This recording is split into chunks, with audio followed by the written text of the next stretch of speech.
This comment is really interesting, and I'm going to have to talk through this because it covers a lot. Now, it comes from a video in which I was responding to a gentleman that talked about musicians who complain about not having any gigs, but they don't keep up with newer players or newer music. And so I responded with that video to talk about how my late father was very unique and how he followed all of these different styles of music. And so in the comment section of that video were some responses that were really interesting. Some saying that, well, man, we just want to play jazz, that's it. And so I wanted to use this comment because this goes through a lot, and it's a comment that you can agree and disagree with all at the same time, because in music there's no definitive answer, there's answers. Okay, now he talks about, it's important to follow newer trends and newer sounds, and if you don't do that, you're not going to make as much money as when you first started. That was tricky. Here's why. During the 20th century, you used to have those players that were older players that were known for doing one thing, and that's how they actually made money, because they were known for doing the one thing. And you would have music students or young musicians that would learn from that guy that one thing. And the music student probably knew more modern music than this older player, but hey, it didn't matter. This guy's a master at this one thing or a master at this style, so I'm going to learn from him and learn from that and then use it into my own thing. Now, in the pop genre, this can go so many directions, and I'm going to even name some examples.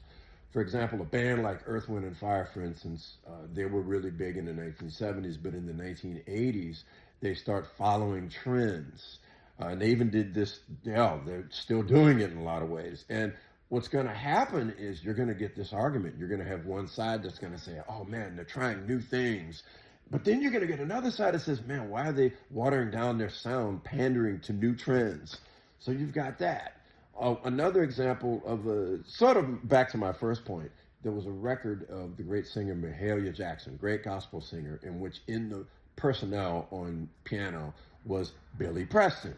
Now, Billy Preston was known for doing work with the Beatles. He had his own hits, and Billy Preston is more R&B, but Billy Preston was very influenced by the church. Now, Mahalia Jackson is not trying to be Billy Preston.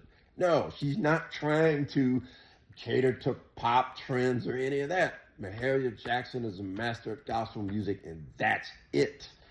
Now, at the same token, Billy Preston was into R&B and more popular music and used that gospel music into what he wanted to do. And that's the thing. So with pop music, that can go back and forth.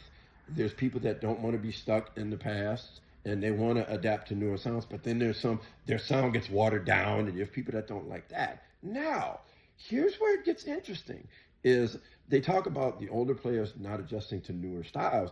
Now, you can make an argument that there's younger players that don't learn older styles. Now, this just happened to me. I got a call to make a gig, and I couldn't do it, but the guy who called me that said, man, I can't really call these younger drummers because they don't know this older style, or they're not going to sound that good playing this style. So ironically, it can work in reverse. But I think that in the 2000s, there was this shift where everything was focused on young people, which wasn't good, but that's another conversation. And so then you get these young people that have their scene and their people and their clique, if you will, and then they don't really collaborate or work with older players, and so they then shut the older players out, and then they have their scene. But then again, the older players aren't going to call them because they don't know the music that well. They don't know older music that well. Now, in closing, I wanted to go back to my father. What made him unique was that he was into the music of the 1940s, 50s, what is known as bebop, and then he learned the traditional style later. And my initial point was that he talked about the guys that didn't keep up with modern scenes, and so they went to play traditional music, or as he called it, they go to trad. And that has to do with guys that they don't really keep up with modern players, so they go to traditional music. It's something that they know. But my father was unique because he kept up with music. When the 1970s fusion thing was going on, he checked that out. And there were some things he liked, there were some things he didn't like, but he still checked it out.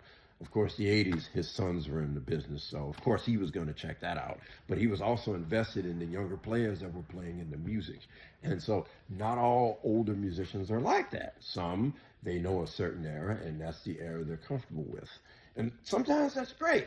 So I think that's the thing. I think that at the end of the day, you have to find what it is that you believe in, and you have to be great at what that is.